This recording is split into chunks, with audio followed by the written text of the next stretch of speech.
After securing a deal in Beijing to reduce tariffs on Canadian-grown canola and Chinese-built electric vehicles, Mark Carney and his delegation are in the Middle Eastern nation of Qatar this weekend, looking to drum up investment dollars.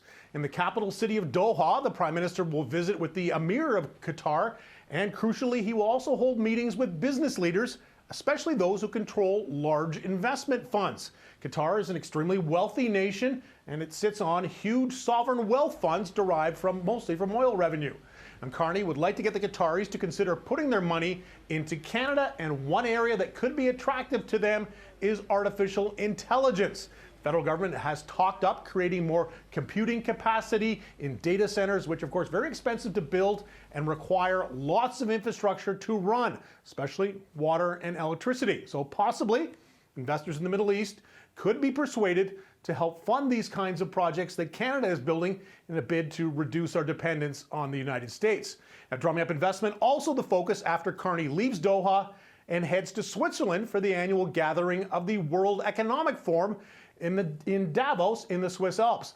Now, the WEF has been the centerpiece of a lot of political conspiracy theories, particularly among those who believe the forum is some kind of way for leftist cabals to impose globalist government across the world and, for example, force everyone to start eating bugs instead of meat as a way to deal with climate change. Mostly crazy stuff, but in past years, many Western politicians have avoided what is seen as a gathering of the world's elite figures from business, finance, and government.